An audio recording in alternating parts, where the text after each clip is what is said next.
Hello, everybody. Welcome into the Apples and Genos Fantasy Hockey Podcast. My name is Nate Groot Nibelink. I'm the creator of Apples and Genos, originator of the Zero G draft strategy. And in this podcast, I'm going to go over the most puzzling players league wide as submitted by the Apples and Genos Discord server. Let's get it.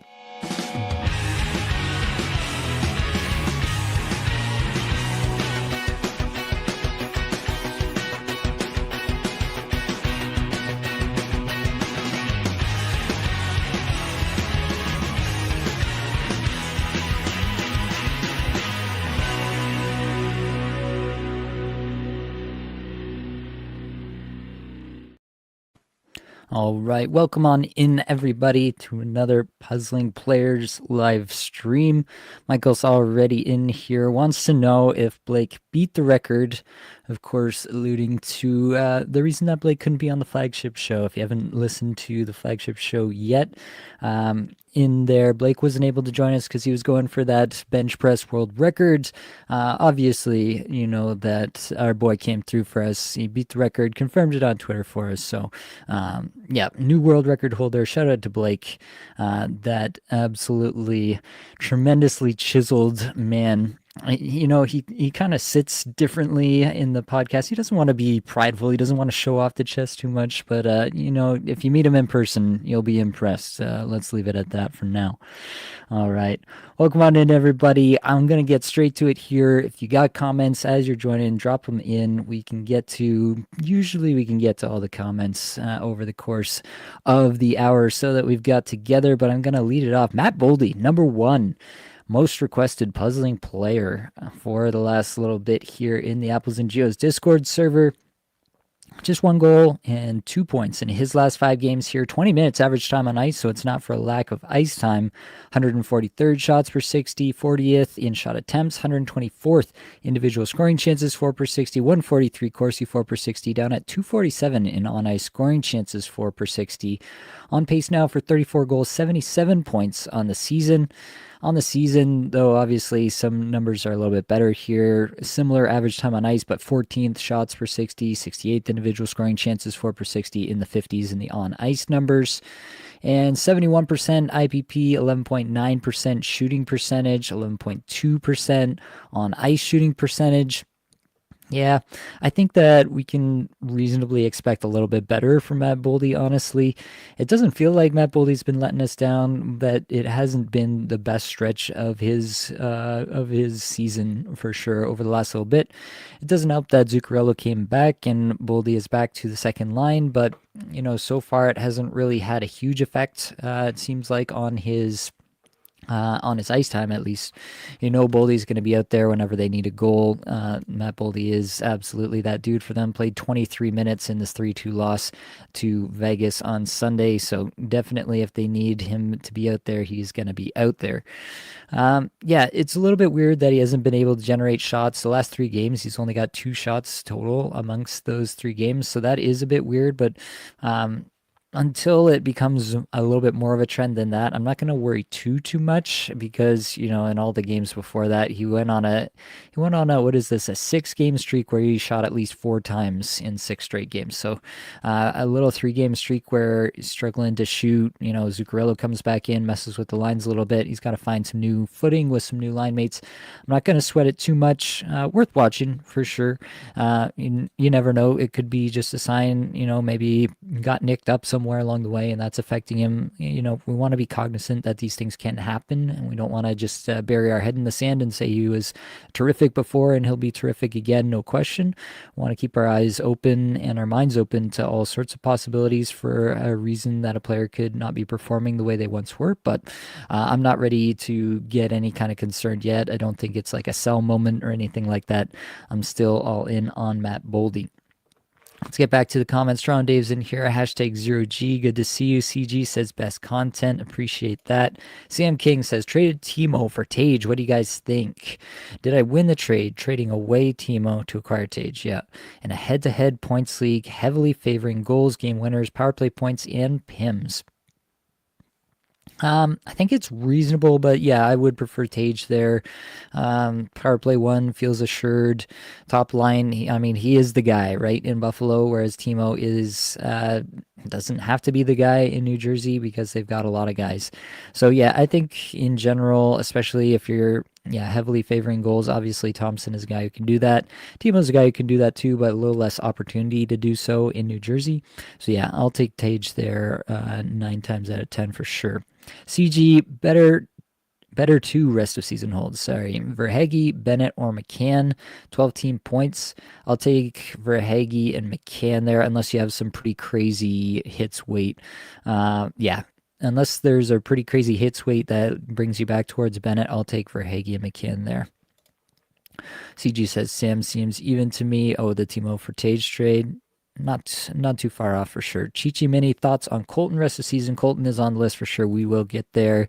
Gomer Jackson, hey Nate, thanks for the stream. Bit worried about Darlene as far as ongoing spasms for the rest of the year. So yeah, Darlene's been out for a while now. I think 6 games maybe it is now with these back spasms that he's been dealing with. Has been placed on IR. Yeah, it's been 6 games now, and seems like he's in line to miss at least a seventh here on Tuesday. So yeah, it's definitely concerning because it is an injury that you wonder if it doesn't, just kind of aggravate and flare up again and cause missed time throughout a season.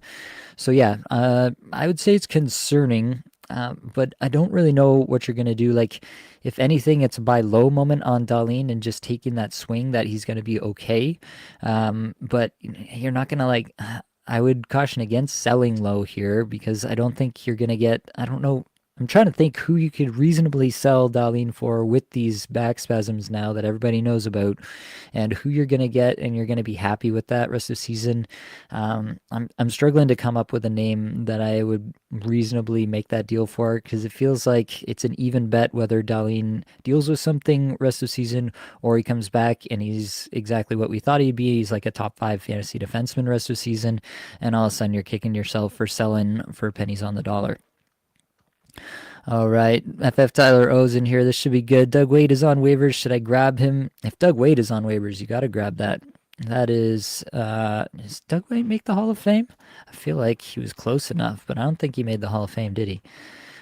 Doug Wade, Hall of Fame. He did. 2013. Doug Wade. What did he get in terms of points? This is going way back. Finished his career 2011. And he ended up with just over, he played 1,238 games, 1,033 points. There you go. Doug Wade, tremendous pull there for FF Tyler O. Gomer Jackson, like the stream, boys. Appreciate you. Richard Habibi, how sustainable is Hagel rest of season? We can throw Brandon Hagel on the list for sure and take a quick look under the hood. Hagel's got 5 goals, 6 points. His last 5, over 20 minutes. 100th in shots per 60, 30th in individual scoring chances, 4 per 60. Like to see that. 121st Corsi, 4 per 60, and 89th in scoring chances, 4 per 60 on a 44 goal, 102 point pace. Absolutely living it this year is Brandon Hagel. 60% IPP. Yeah, that's probably in line for a guy like Hagel, but definitely I think he could be better than that. So I don't want to unnecessarily dog on the guy for any reason. 16.7% on ice shooting percentage and 19.2% individual shooting percentage are definitely two numbers that feel a little bit unsustainable when it comes to Brandon Hagel. Just looking up his previous season stats here. So the other couple seasons here, he's been 16.9 shooting percentage and 14.1.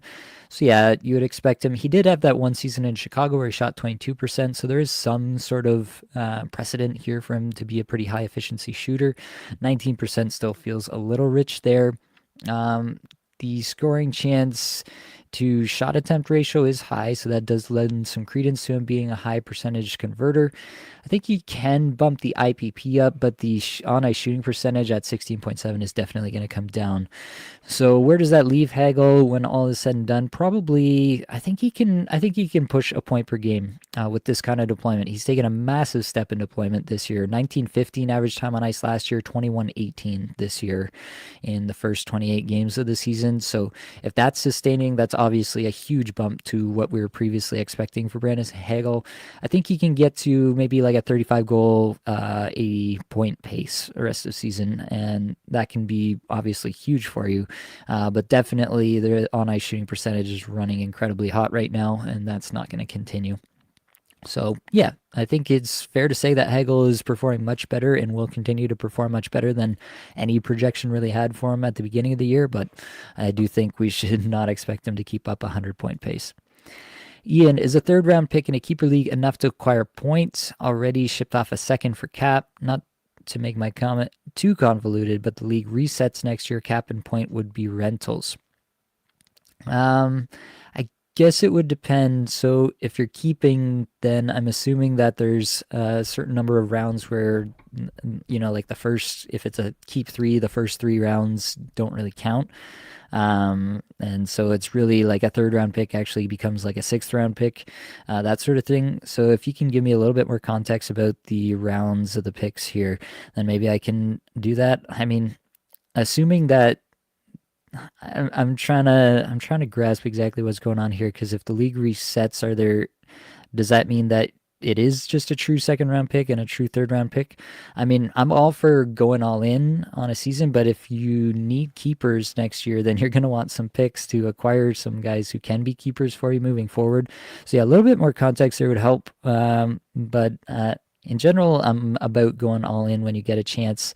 But yeah, definitely, I think something here that I might want to get a little bit of extra context on to be able to give you a clear definition one way or the other. Armin says 0G, baby. We thinking Jari or Gibson for wins and save percentage. Definitely Jari there. I mean, save percentage between these two guys, I don't know that you can count on either, but Jari's probably going to get more run than Gibson. Feels like a 50-50 with Gibson and Dostal right now. And yeah, I think that Gibson may go to a place where he gets a little bit more run. If there is a team out there that needs a goalie, injuries can happen. They might go for a goalie. That can happen. But until it does happen, I'm going Jari there. Ian says, thanks for live stream. No problem. My treat, I guess.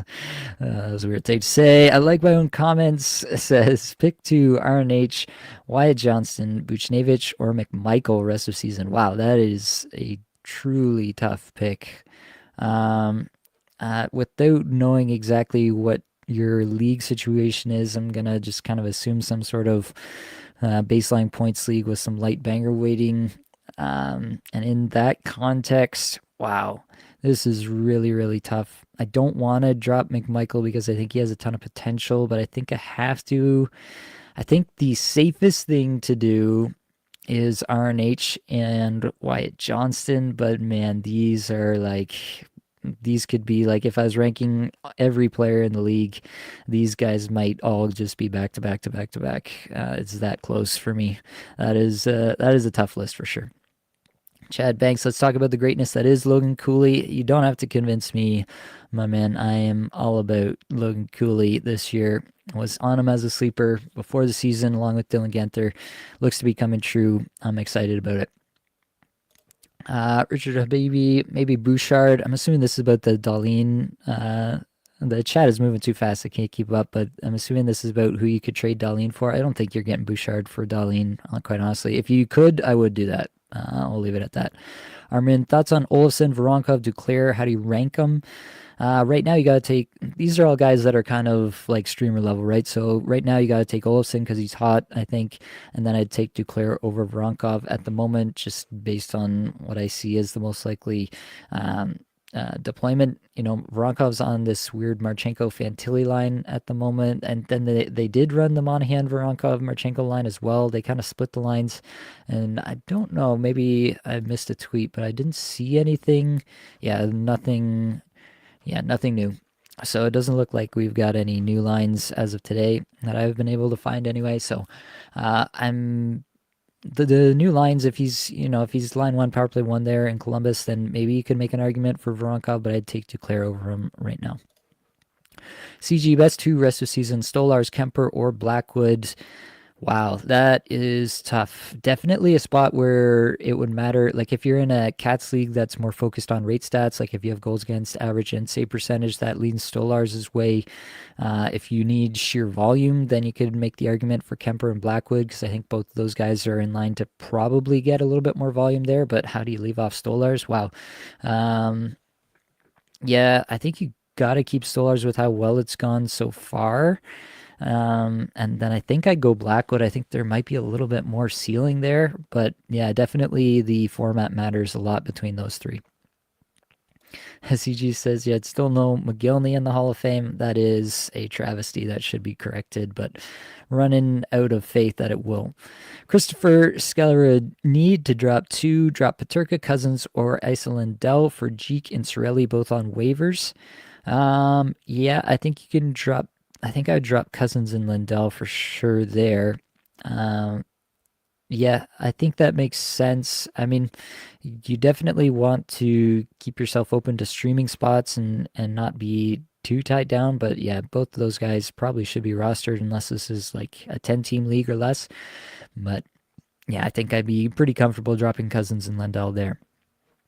Last ones, well, if it's Mr. Nate himself, that is what they call me. CG, best rest of season, Spurgeon, Zellweger, Falk, Orlov. Interesting group there. I think Zellweger has the most potential, but it's definitely questionable what might happen there. It was Zellweger's on the list, so we'll get there. What it did throw me for a loop that he was just kind of unceremoniously dropped from the lineup. Now Cam Fowler's out of town, so you think Zellweger probably gets back in the lineup and stays there. But yeah, it definitely paints the player in a new light. I think, you can look at the underlying numbers and say they're terrific, but it doesn't matter if Cronin's not going to play them, right? So the highest ceiling, I would say, is Zellweger. The best floor is Justin Falk. The middle road is Jaron Spurgeon. I don't think Orlov is a thing. Um, yeah, I think I would take Zellweger still. These are all guys that I feel like are kind of on the periphery of your lineup.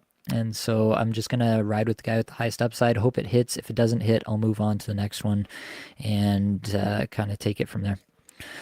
Lenny says, need to drop one when guys get healthy. Drew, Rossi, or Sherwood. Peripherals have Sherwood outperforming both. Yeah, if it's a bangers Cats, then I don't think you can drop Sherwood, right? But if it's a little bit more of a, just a points league with some banger weighting, then it's much more of a conversation. I think it's probably Rossi here. I'm curious what Drew's underlyings have looked like. I haven't looked at that in a hot minute here. So, Claude Drew, not hot, that's for sure. And the minutes have come down. That's interesting. Um, yeah, that's concerning for sure for Drew. It's not the youngest guy in the league anymore as well. Was playing with Stutzla and got debt on the line. It's a decent spot to be for sure with Stutzla, but wow. I didn't expect that to be as tough as a question as I've made it on myself by looking up Drew's last 5 games here.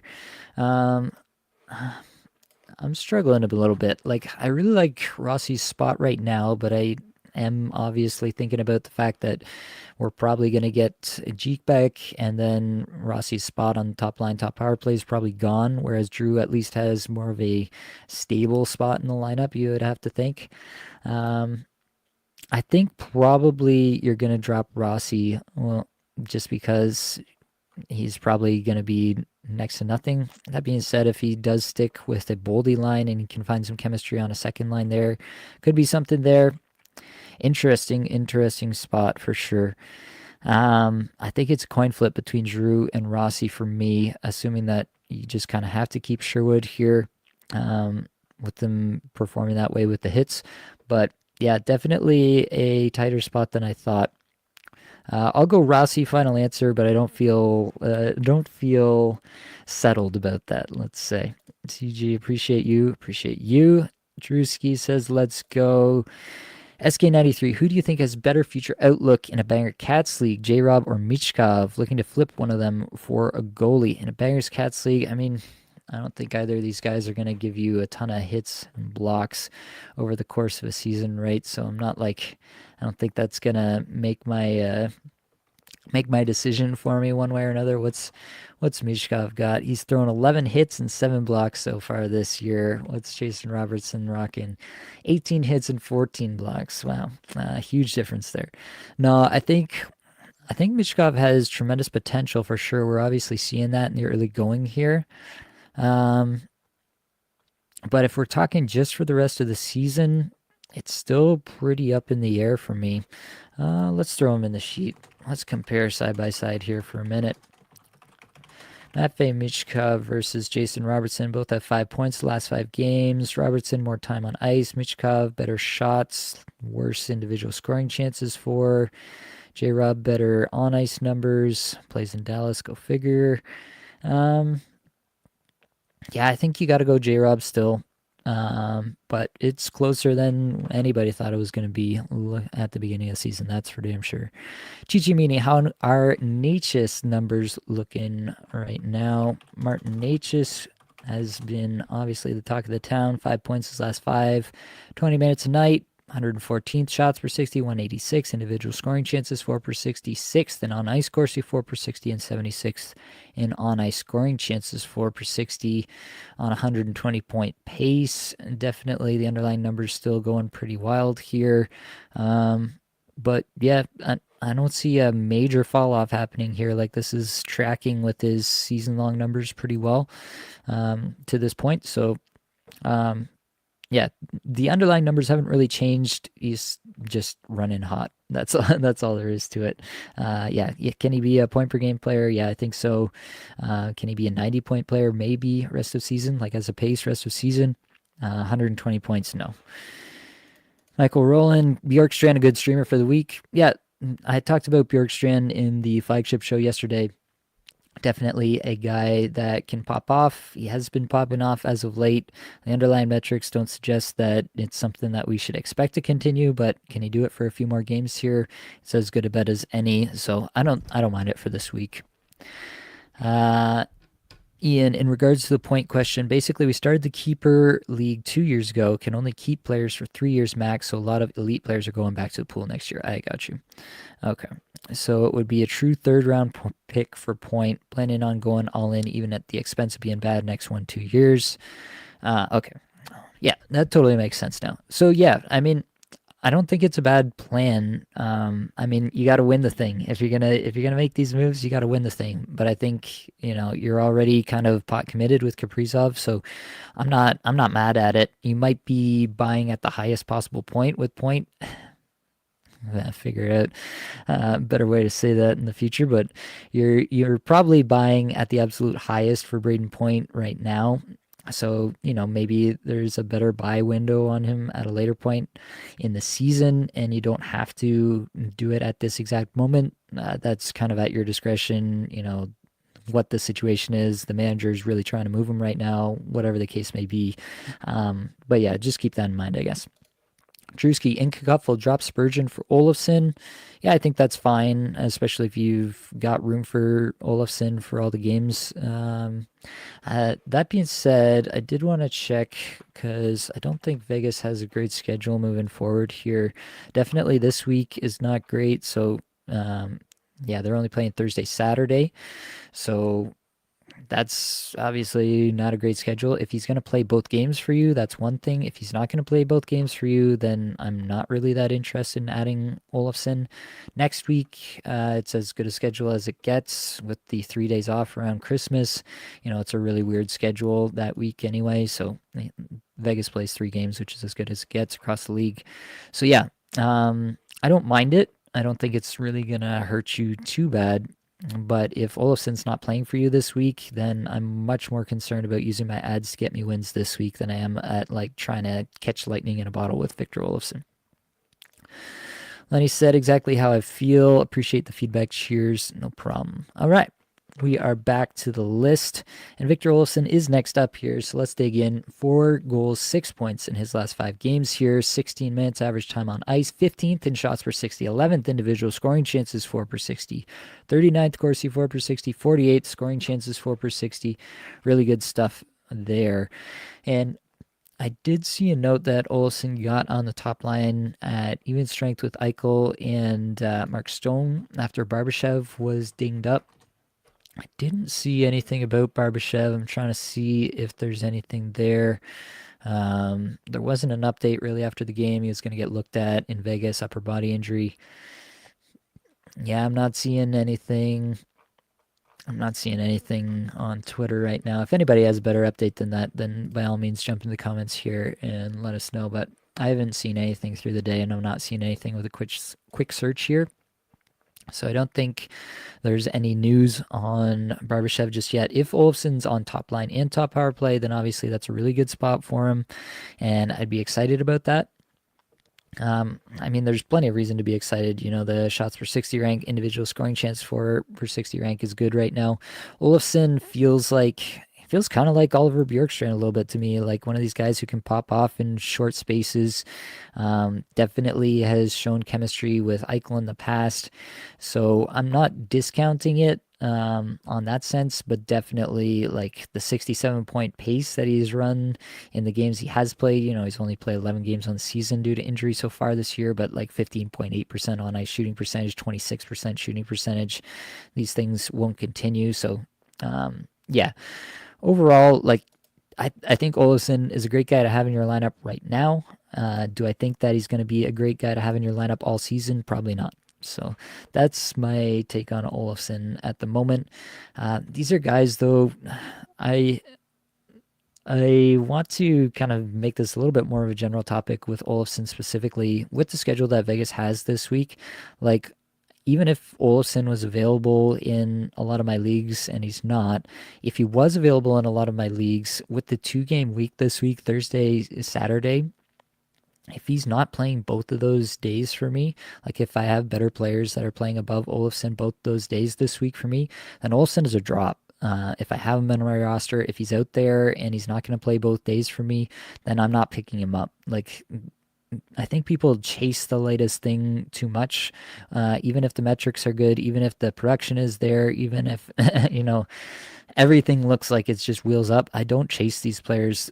I try to align schedules and hot streaks, and you can do that over the course of the season. You can find players that will stick in your lineup over the course of the season. I'm doing this in all my leagues. I'm doing this against really good competition. I don't think it's rocket science, quite honestly. I think people wind up chasing players like this a little bit too much, and they feel like they have to pick this guy up. How can he still be on waivers in my league? And then they bench him, and they only get a game out of them, and then they're wondering why they're losing their weeks when they're only getting, you know, 1 game played out of a guy they picked up, and they probably dropped the guy who would have played 2 games for them, might have outscored the player that they picked up on that particular week. I think people don't have as much emphasis on the current matchup, on living in the current matchup that they're in, as they probably should. And you got to win each matchup along the way to get to the playoffs at the end of the day. And so I'm a little bit more focused on the day to day, I would say, than really trying to like catch lightning in a bottle with the Victor Olofssons, the Oliver Bjorkstrands of the world. Dougie Hamilton next up here. Curiously, he's got 0 points in his last 5 games here. Does it go back further than that? No, just the last 5 games. Has been up and down with the ice time a little bit, under 20 minutes average time on ice here. 64 shots per 60, still 6th in shot attempts per 60 amongst defensemen in the last 5 games. 19th individual scoring chances, 4 per 60. 9th on ice Corsi, 4 per 60. 14th on ice scoring chances, 4 per 60. Pretty typical stuff that we are expecting to see from Dougie Hamilton. But it is a little curious to see the ice time coming down. I mean, first amongst all defensemen, shots per 60 on the season, first in on ice scoring chances, 4 per 60. 35% IPP is ridiculous for a guy like Dougie Hamilton. 13% on ice shooting percentage might be a little hot, but definitely he deserves better than what he's gotten so far. As long as he's on power play 1, I am way into Dougie Hamilton. Might be a buy low moment for him at the moment. The only thing that gives me any pause with Dougie Hamilton whatsoever is the fact that Luke Hughes is behind him. We all saw what what happened with Luke Hughes last year. Different coach for sure, different situation for sure, but it's still Luke Hughes. It's still Jack Hughes' little brother. that's still a looming specter that could take over that top power play at a moment's notice there and leave Dougie Hamilton behind if he's not producing in a stretch like this. So I'd be lying if I said I don't have some concern about that. And it's probably the only reason I haven't gone out to try to acquire more Dougie Hamilton just yet. That being said, like if he's really starting to fall off and people are really starting to, doubt him, then yeah, I definitely would be trying to make some deals. I don't know how low you can possibly go to acquire Dougie Hamilton.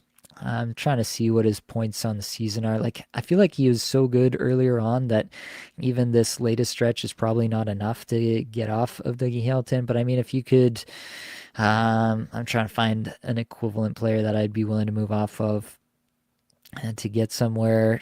I just don't know if there's any players that really are going to move the needle for your opposing manager. Like Zach Werenski versus Dougie Hamilton rest of the season, I'm taking Werenski now. That's not where I thought I'd be, but I'm taking Werenski now. And that might be kind of the player that you would have to give up to get to a Dougie Hamilton at this point. Maybe a Shea Theodore. I mean, maybe you can deal that, but Shea Theodore doesn't have the name brand value either.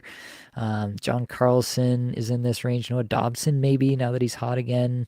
Maybe you can get that deal done. Mackenzie Weegar, maybe, especially if it's in a bit more banger heavy format.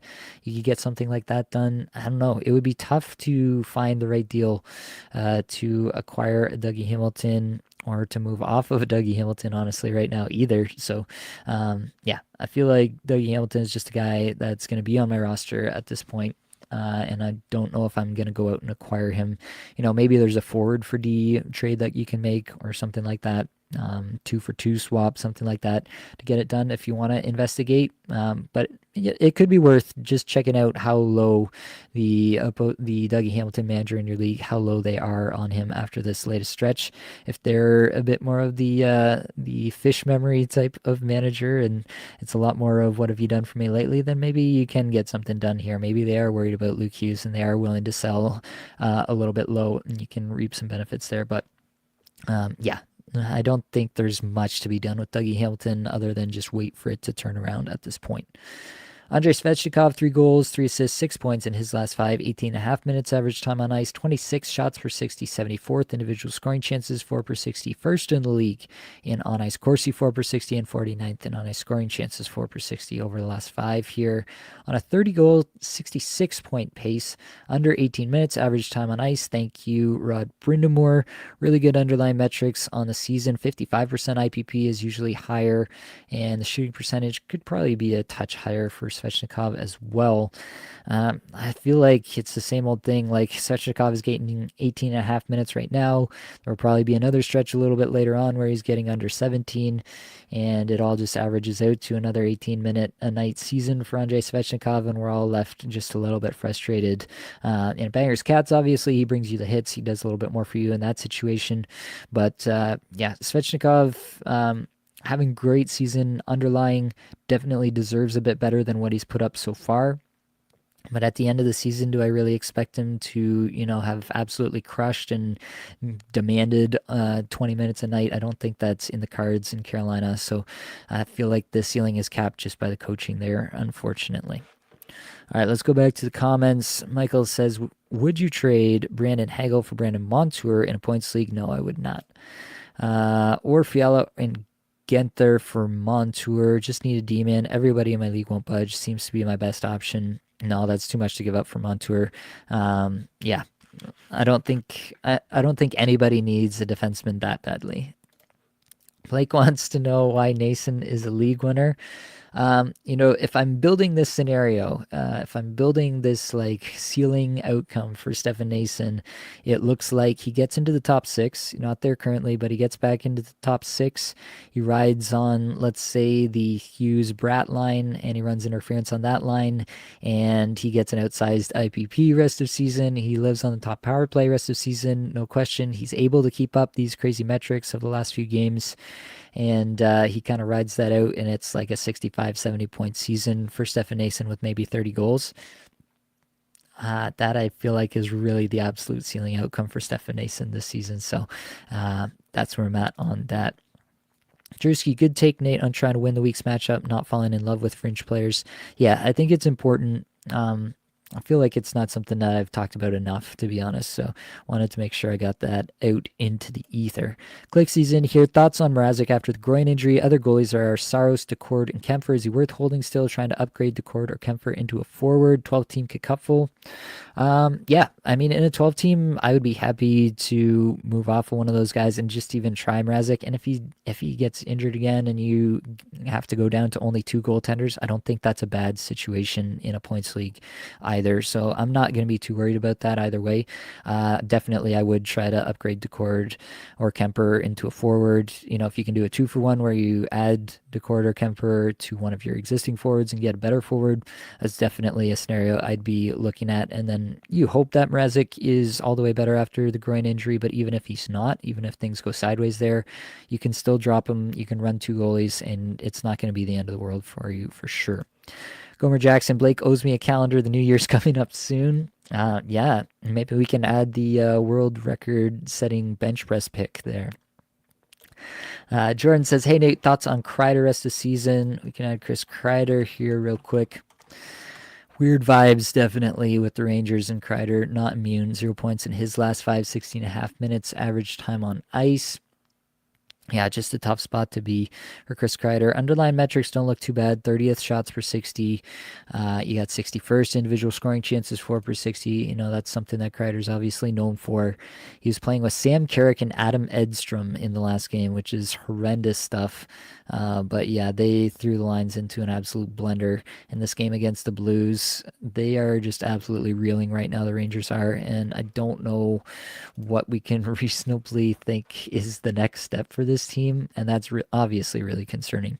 That being said, it's probably like the buy low scenario for Chris Kreider right now. He's missed time, and it sounded like it was an injury that could linger. That part is concerning. Definitely deserves better than a 34-point pace on the season. Still on a 30-goal point pace. 30-goal, 34-point pace on the season for Chris Kreider. Interesting stat line there. Definitely deserves better than that. But yeah, it's a tough scene with the Rangers right now, and you got to wonder what the next shoe to drop could possibly be there. You know, right now I think they're like right on the edge, if not out of a playoff spot right now. I got to check the standings for a minute to verify what I'm saying. But if we go by wild card standings, yeah, they're out of a playoff spot right now. 1 point out of a playoff spot. So it's a tough scene for the Rangers. It's not a scenario they're used to being in. Do I think they get better? I mean, most likely they get better, and they are better from here on out. But there's a lot of stuff. 32 Thoughts podcast. You know, Elliot Friedman talking about Zibanejad only got whatever it was 13 minutes in that game. Feels like they're trying to send him a message. Kako got scratched. Yeah, just terrible vibes for the New York Rangers right now, and you got to factor that in somewhat. But that being said, like if somebody is selling Kreider for absolute pennies on the dollar, I'll go out there and take the chance, right? We've seen what Kreider can be. I mean, he's still on a 30-goal pace, even with this stretch of terrible play. And I mean, maybe it would be a good thing if he got moved to a different team at this point, you know? So yeah, I mean, how good would he look? This is not going to happen. This is absolutely not going to happen. But how good would he look on the A. Matthews-Marner line in Toronto? Yeah, anyway, that's not going to happen, but there are situations where this gets better for Chris Kreider, and so I would be kind of interested as a buy low, depending how low the buy really is. All right, Michael says Ross, Colton, or Kadri in a points league. I think Kadri is definitely safer. Colton might have a little bit higher upside, but I think we've seen this play before with the Colorado Avalanche. They will move guys around the top line. They will move guys around the top power play. We've already seen it with the players being healthy, Middlestat, and Colton on the top power play at the moment, but it's been to Chushkin and Lehkonen. Yeah, it's going to be all over the place, in my opinion, basically throughout the season, rest of season. So I think Colton's going to have stretches where he probably outperforms Kadri, but if you tally all the points up from now to the end of the season, most likely Kadri outperforms him. Paterka or Lundell rest of the week. assuming you're getting all the games from both players, I guess I would take Paterka, but also Buffalo, also a team with pretty bad vibes right now, right?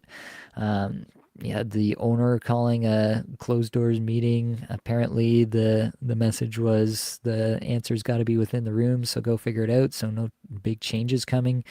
You got to think that this gets better. Like Paterka, Tuck, Thompson, this isn't rocket science. Reunite them, make them figure it out together. They were able to do it before. Yeah, I realize that Ruff is trying to get them to play the game the right way, and I think Ruff is like, I mean, this is an experienced coach, right? You can argue that he hasn't been able to put some teams over the top or something like that, but Lindy Ruff is better than a lot of other guys who have coached NHL teams in the last few years. Let's say that at the very least, right? So it is a little bit on the players, I think, here, and they just haven't been good enough. And so there is that to it, but I think Paterka, the natural talent, the natural shot generation, he's got to just get pointed in the right direction again. And I think things get going there. And I'm willing to bet that that gets started as soon as this week. He even put together a few points there in some different setups, some different lineup scenarios there. So I think Paterka is the guy. If Barkov continues to be out, you could argue that Lundell is a better choice just on that basis. I didn't see if they posted how the lines were going to shake out actually with Florida.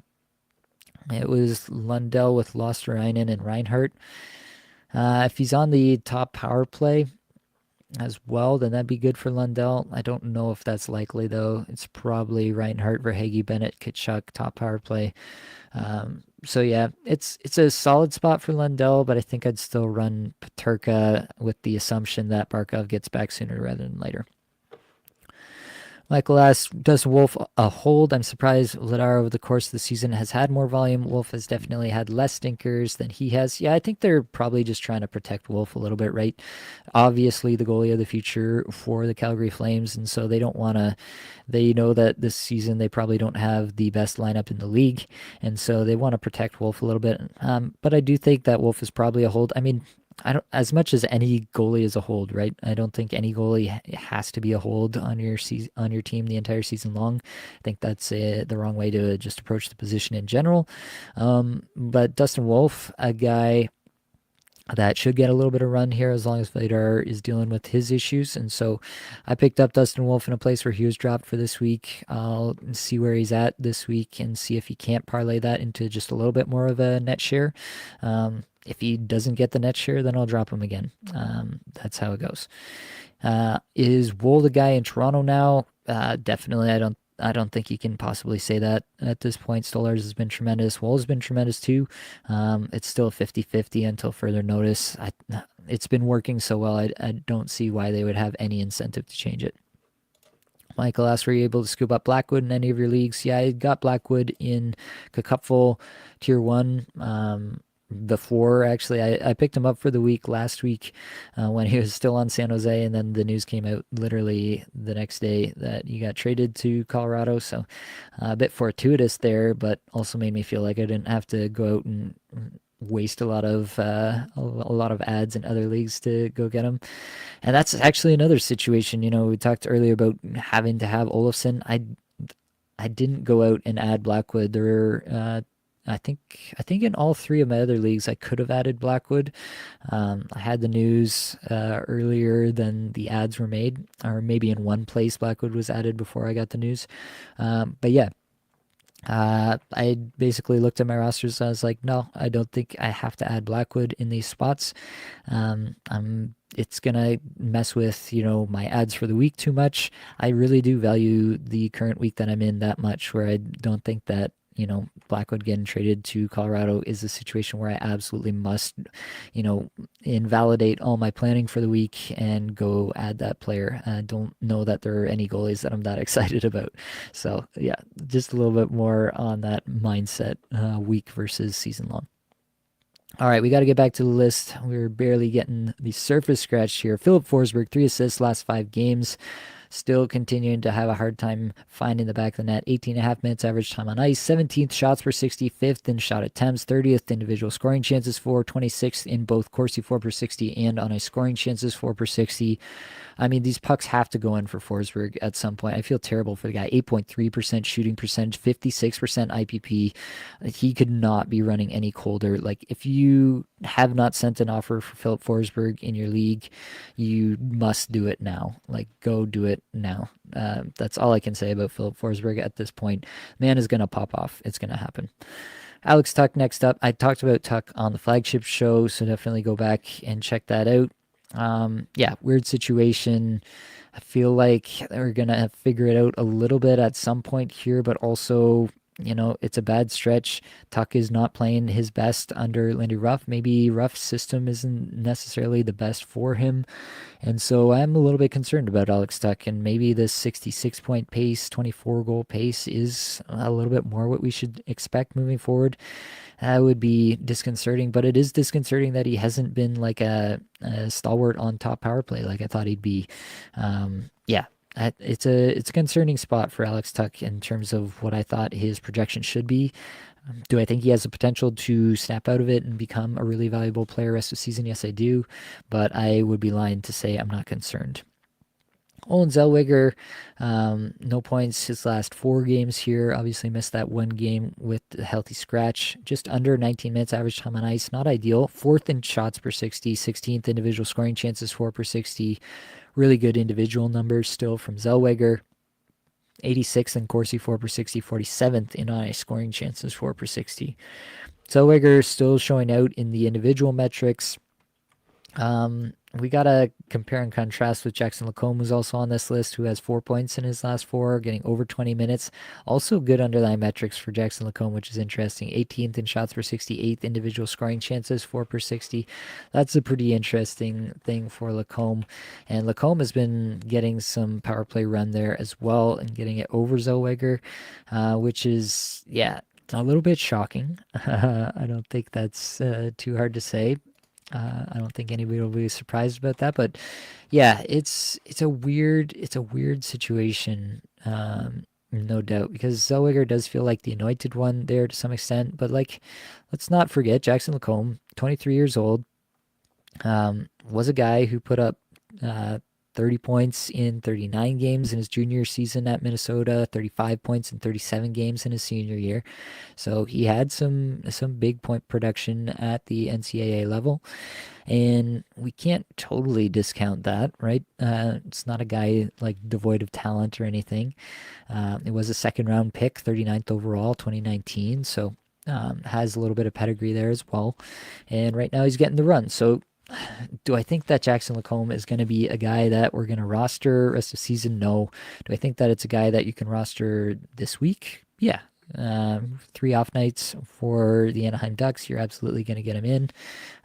Do I think that Zellweger is still a much better player and will take over the offensive role, if not this season, the next season? Yes, still yes. It is still Zellweger. So, yeah, that's where I'm at. Both are tough players to roster for anything more than a spot stream here, but both showing something in their own right for sure. But probably a little bit more.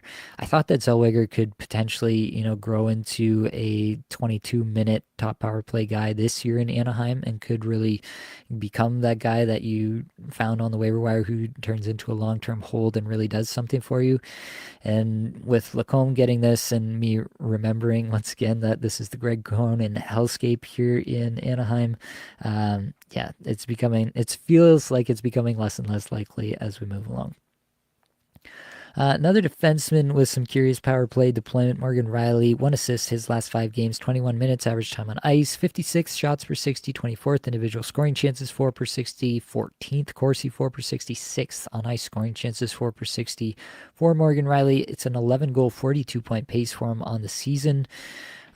He's been running a little cold, definitely 9.5% on ice shooting percentage, probably should be a little bit higher for a guy like Riley.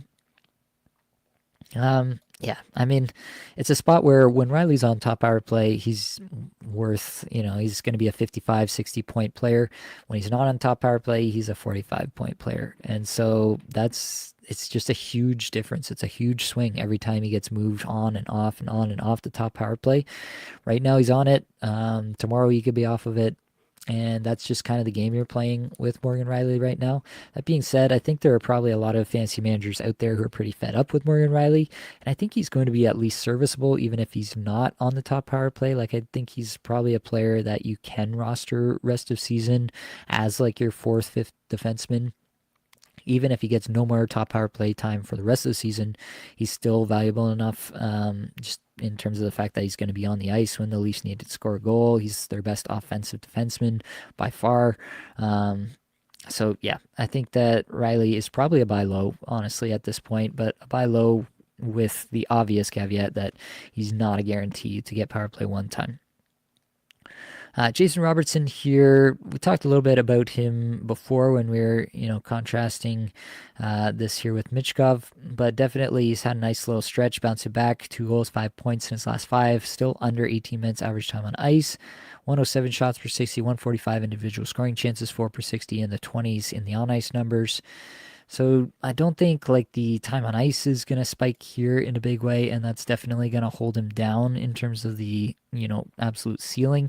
I had him for 18 and a half, so I didn't have him much higher than this.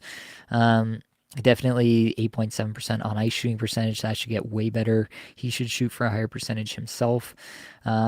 Overall, I think it's a good sign for Robertson at this point, but it does seem like he just isn't able to generate the same kind of shots that he has been able to in the past. And that's concerning, right? So that knocks off, I had him for a 90-point pace at the start of the season in my projections. I'm knocking that back down to more of around probably an 80-point pace. I'm still comfortable with 75, 80-point pace rest of season. I think I'm still comfortable with that for Jason Robertson. Still a tremendously talented player for sure. Moving along, we got Kevin Fiala, 1 goal, 2 assists, his last 5.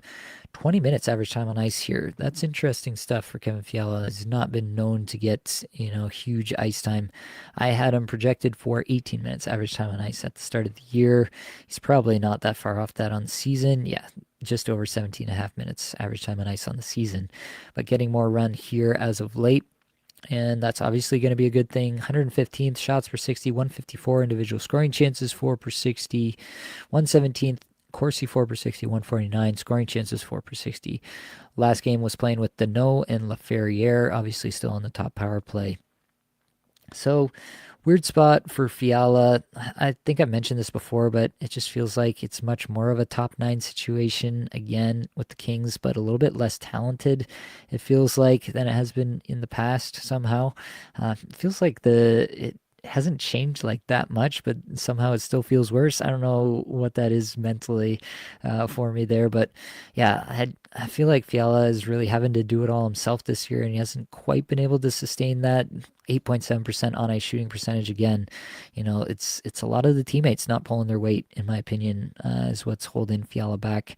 I do think he can be a 70-point player rest of season.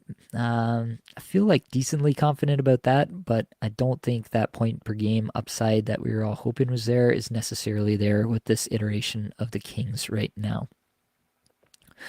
All right, let's get back to the comments for a moment. Click see, what are the stats on Lafreniere looking like? We can do that. I need to pull up the name because he's got the accent, and if I don't get the accent on that name, that doesn't pull up in the sheet correctly. Let me get this here. Copy that, drop it in here. Alexis Lafreniere, and it's not pulling. Did I do this wrong? It's because of that. There we go. We got it. He's got 1 goal, 2 points in his last 5, 17 minutes average time on ice, 71st shots per 60, 23rd in shot attempts, 158 individual scoring chances, 4 per 60, 22nd Corsi 4 per 60, 132 on ice scoring chances, 4 per 60. Obviously, big news here is with Artemi Panarin. If Panarin misses any more time, if there's any more concern about him dealing with something moving forward, then Lafreniere takes a huge hit in terms of his fantasy value. He's very tied to Panarin for sure. Yeah, 25 goal, 57-point pace feels fair. I don't know that I would have a massive difference from that rest of season. I think I projected him for around 30 and 60. I'll double check that for myself here. I had him for 30 and 59. Yeah, 30 goals, 59 points was my projection for Lafreniere. With the Rangers not performing quite as well this year, it feels like, yeah, you can probably knock off 5 points off that, and you're right at where he's at right now.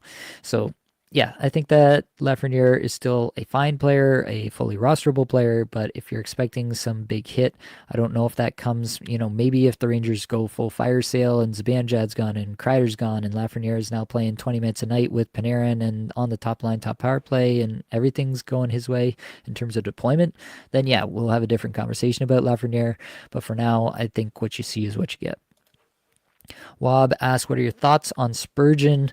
Yeah, I mean, as long as he's on top power play in Minnesota, you're going to have some interest, but it's not, he hasn't got the results as of late, right? 22 and a half minutes average time on ice is nice. 36 shots per 60, not too bad.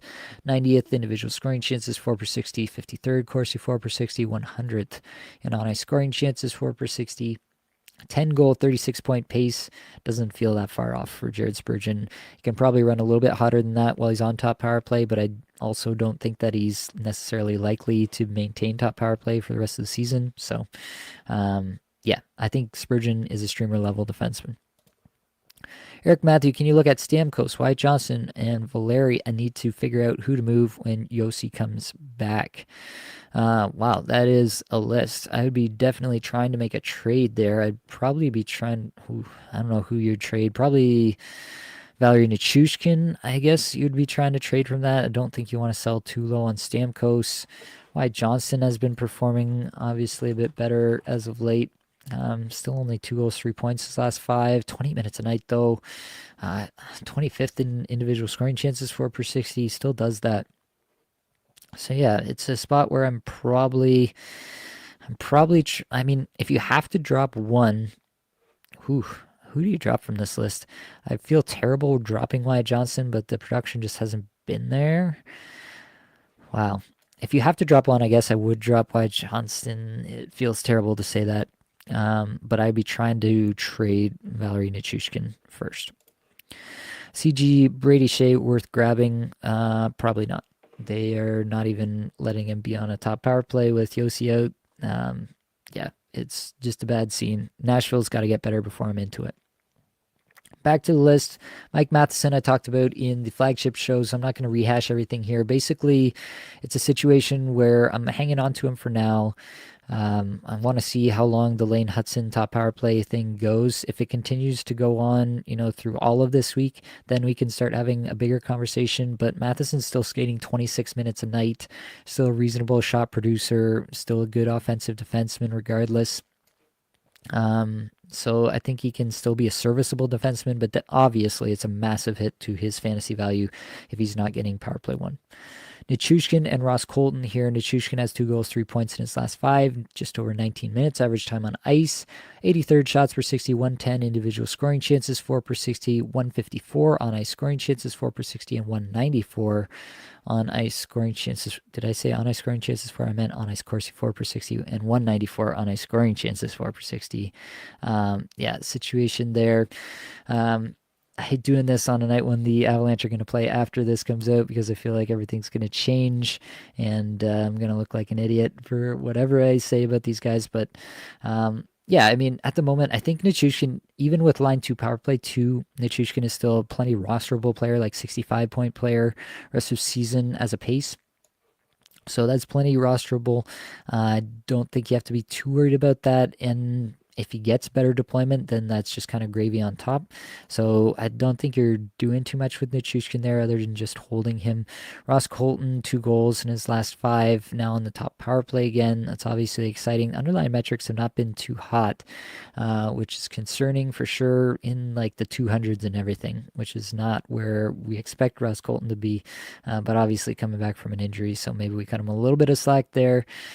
Overall, Russ Colton is going to need sustained power play 1 to be relevant. And so as long as he's on power play 1, I think that's great. If he's on power play 1, power play 2, I don't know if he can sustain Yeah, if he's on power play 2 and on line 2, I don't know that he can sustain it because it feels like he's the guy who the minutes go away from. It feels like Nichushkin gets more even strength minutes, gets those end of the game when they're trying to win the game, double shifts, those kinds of things go Nichushkin's way rather than Colton's way. And so I feel like Ross Colton's power play 2 line 2 situation is worse than Valerie Nichushkin's line 2 power play 2 situation, if that makes sense.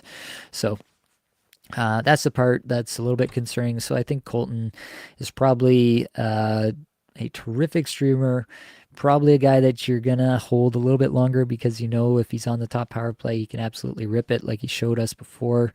But yeah, it's not a guy that I think you're gonna have to hold all season long for the rest of the season. Kent Johnson, 3 goals, 6 points in his last 5 games, 18 and a half minutes average time on ice, 116 shots per 60, 193 individual scoring chances, 4 per 60, 88th in Corsi, 4 per 60, and 42nd in on ice scoring chances, 4 per 60.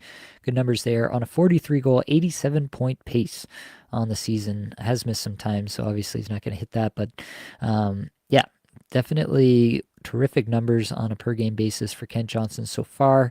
I mean, the IPP is sky high, 82%. The shooting percentage is sky high, 23%. The on ice shooting percentage is pretty high, 13.7%.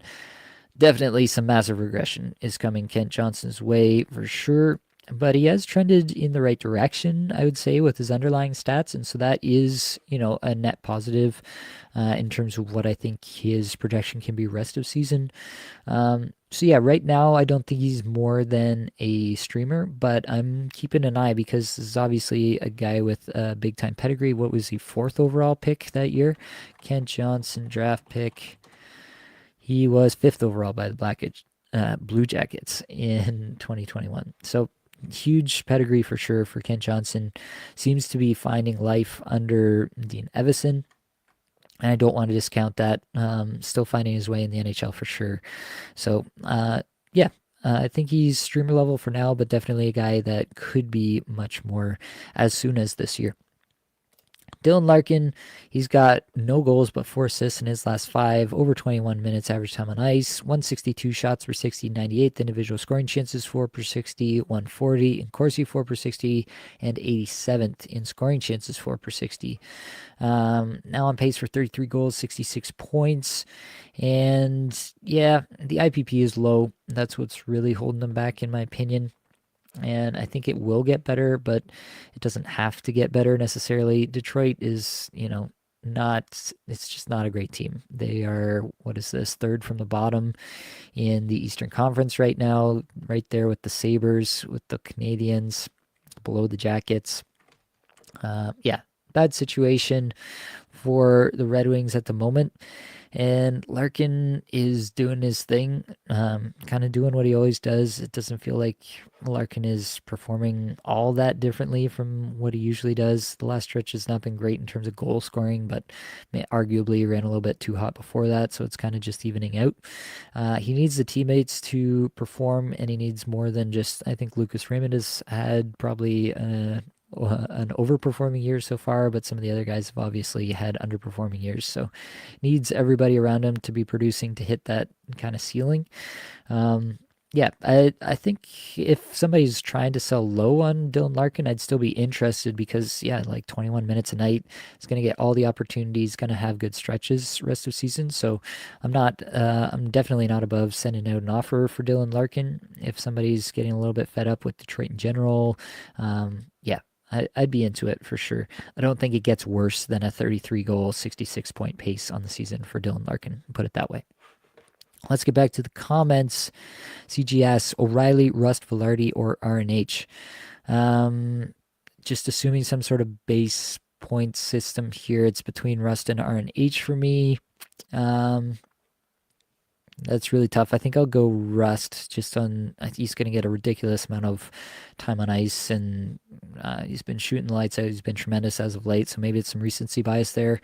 RNH definitely right in that conversation there. Last ones is the Stank Man, Stankoven a hold, getting hard to keep him. He's a hold through this week, right? He's got the 3 off nights, Monday, Wednesday, Friday this week. So you hold him through here and you reevaluate after that. And I think it's just that simple at the moment. Drewski, I could use an upgrade at D. Currently have Ghost, Morgan Riley, Sandheim, Spurgeon. Riley really killing me. You think I should trade Crosby for a power play 1D? Anyone comes to mind? Honestly, no. I feel like people overemphasize, like they look at their lineup and they say, oh, I'm weak on D. I have to get better at D. I don't think that's necessarily true. You have 4 serviceable defensemen right now. I would keep mining the waiver wire, keep trying out new streamers, guys like Zellweger, like Lacombe even. Yeah, if anybody gets dropped that you think could be a season-long hold, maybe jump on them.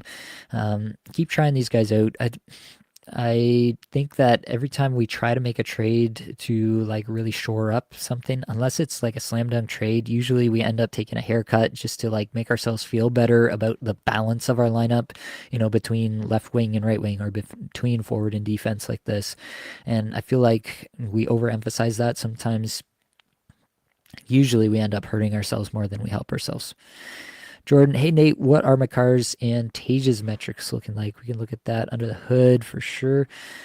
Don't often look at guys this high up unless something truly spectacular is going on. Makar, 3 points his last 5, 25.5 average time on ice, 29th shots per 60, 23rd individual scoring chances, 4 per 60, 45th, Corsi 4 per 60, 59th. In on ice scoring chances, 4 per 60, obviously much higher on the season. 23 goal, 95-point pace. Pretty much exactly what you thought you were getting from Cale Makar when you drafted him in the first round this year is what you've been getting so far. Tage Thompson's got 2 goals, 4 points in his last 5, about 19 minutes average time on ice. Underlying metrics have gone cold here. Honestly, I think that's just all the crazy line juggling that they're doing in Buffalo right now. I think he figures it out. He's still on a 51 goal, 79-point pace on the season. If Alex Tuck gets things figured out, if Paterka gets things figured out and his line mates start to click alongside him, I think he can maintain the 40 to 50 goal pace, and he can probably add a few more assists on top of that and get above the 80-point mark there. So still big on Tage Thompson rest of the season for sure. Michael asked Larkin or Kadri. I will take Larkin there. I think it's a reasonable question, but I'll still take Larkin. Trusky says, thanks, Nate. You're a beauty. Appreciate you. Chris Nelson, do you like Kent Johnson or Ross Colton as a longer-term holds? I think both of them are pretty deployment-dependent players, so I don't know that I could say that either are holds. I think we've seen that Kent Johnson can be a bigger part of this team, maybe. I feel like Ross Colton is definitely going to get bounced around the lineup where Kent Johnson could grow into like a central piece of this Blue Jackets team. But yeah, it's a coin flip. CG says I hate Prime. Okay, Megatron. Nuke back up to power play 1, middle stat to power play 2. Do we get confirmation on that? I didn't see it. Do we get a confirmation on that? Let me see. New power play 1 as per below. There it is. McKinnon, Rantanen, Nichushkin, Colton, Makar. There we go. All right. I had missed that one. Oh, it came out this afternoon. That's why. All right. There you have it. Yep. I mean, I don't know if that changes a whole lot for anything I've said so far. Obviously, it hurts Middlestat, but that's about it. Christopher says Taves or Zellweger. I think with the reinforcements back in Colorado, maybe you take Taves. It's kind of like a floor play versus a ceiling play, but it's valid to question how much of a ceiling there really is in Anaheim at all. So I think you take Taves there at the moment. Looking for a Seattle streamer for a Cats League, thinking Bjork, Beniers, or Tanev. What are your thoughts? I mean, if you need the hits, then Tanev, obviously. He's the one who's going to provide you that. If you don't, then I guess you go Bjorkstrand, just hope you can stay hot. Jordan says, thanks. And we'll close out the list here. We're getting to the end. Gabriel Velarde, 3 goals, 5 points his last 5, 19.5 minutes average time on ice. Underlying metrics are bad. They have been bad all season long. And he's still on a 33 goal, 61-point pace. Yeah, I feel like it's the same story with Gabe Velarde. His metrics look a little bit unsustainable for sure. But it's a 33 goal, 61-point pace on the season. And I don't think it's going to be like so far off that at any point throughout the season. He's going to get cold and he's going to get hot and he's going to get cold and he's going to get hot. Maybe it's like a 30 goal, 55 point pace when all is said and done. But yeah, it's pretty close to what you see is what you get. Nice to see him have a nice stretch here, though. Cole Caulfield, 1 goal, 4 points in his last 5. 17 and a half minutes average time on ice is a little concerning. 19th in shots per 60. Good to see him pumping pucks again. 172nd in individual scoring chances for per 60, which isn't what we like to see. 119 Corsi 4 per 60. 186 on ice scoring chances 4 per 60 on a 46 goal, 74 point pace. Feels like, I don't know, St. Louis is not giving him the ice time. Under 18 minutes average time on ice on the season now. And that's just weird. Caulfield, I think, is the most naturally talented player on the entire team. And so I feel like that's a player that you should be handing a ton of minutes to. Without the minutes, like he's on a 20.7% shooting percentage bender so far. That probably comes down. So the 46 goals is probably a bit too high. But that being said, like the shots are starting to come up now. So maybe he can improve that. Just volume, that sheer volume, and kind of keep up that way. Yeah, the time on ice is what's concerning me here the most with Caulfield. I think it's a great player, and he'll continue to perform, but the time on ice is probably going to hold him down around this 70, 75 point level. Whereas with the 19 plus, I think I had him projected maybe for 19-ish. Let me fact check myself there. I had him projected for 19 minutes, 45 seconds. So if he got back up there, then yeah, we could be looking at point per game plus. But that feels like it's not necessarily in the cards with the way that St. Louis has been choosing to deploy Caulfield. So that's a tough look for sure. Charlie McAvoy and Miro Heiskanen are going to round this thing out for us.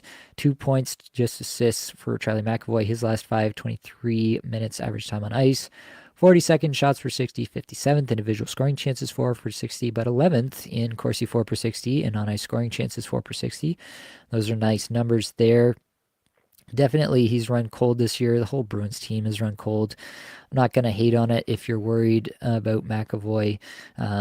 Yeah, it feels like just a really bad scene so far. The 32% IPP is definitely going to improve, but it's valid to question what kind of ceiling this Boston team has at this point with how they've performed thus far in the season. I mean, that being said, they're still in a playoff position, so for whatever that's worth. I think that it's probably a buy low on Charlie McAvoy, but you're gonna have to have some balls of steel to get that one done. Miro Heiskanen just 1 assist his last 5 games. I don't think he's got anything in this game that's ongoing here. We can double check that. Yeah, it's still 1-0 Washington here in the mid-second, so nothing to report there. 25 minutes, as he will. 54th shots per 60, 131. Individual scoring chances, 4 per 60. 35th, Corsi, 4 per 60. 55th on ice scoring chances, 4 per 60 over the last 5. On the season, Heiskanen has actually had some really nice underlying numbers, like even better than previous seasons. 31% IPP, definitely holding him back there.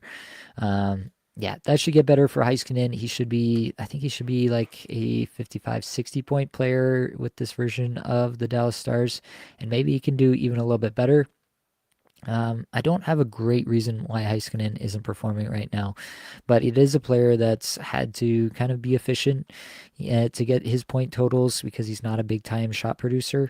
Yeah, Heiskanen is probably a buy low, but again, probably a player that you're gonna have to have some balls to put out that offer to buy low on Heiskanen as well. So McAvoy and Heiskanen, 2 guys, if you've got the balls for it, you could go out and buy low on them. We'll close out with the last question here. This one's been a bit of a beefer, but Sam asks, is Walman a hold rest of the season head-to-head points league with plus minus? I don't even know what Wallman's done the last little bit. Throw him in the sheet just to check. 3 points his last 5. The metrics have fallen off. Still 23 minutes a night.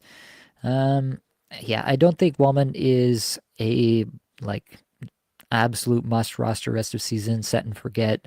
I don't think that's the case. I don't think there's many players on San Jose that you can reasonably say that about. Macklin Celebrini is one. Maybe McKill Granlund is working his way there. But yeah, Jake Wallman, I don't think is in that circle of trust for me just yet. So 59% IPP is outrageous. That's going to come way down.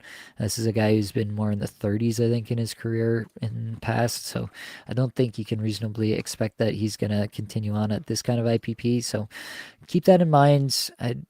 Yeah, he's been in the 2 seasons prior to this in Detroit, he's been 33% IPP. Now he's almost double that. So it is the Sharks, but it's going to come down. It's probably going to come down a fair bit. So, yeah, don't think Wellman is a guy that you can hang on to confidently rest of season, but definitely a guy that you're rostering right now. All right, I think we made it to the end. That is going to be all that I've got for this episode. So hopefully it brought you some value and helped you get a little bit better at fantasy hockey today. All the advanced stats you heard today and saw on the screen here came from Natural Stat Trick, terrific free resource. Many thanks to the band They're There for supplying the music for the podcast. Be sure to check out their Spotify as well. That's it, folks. Much love.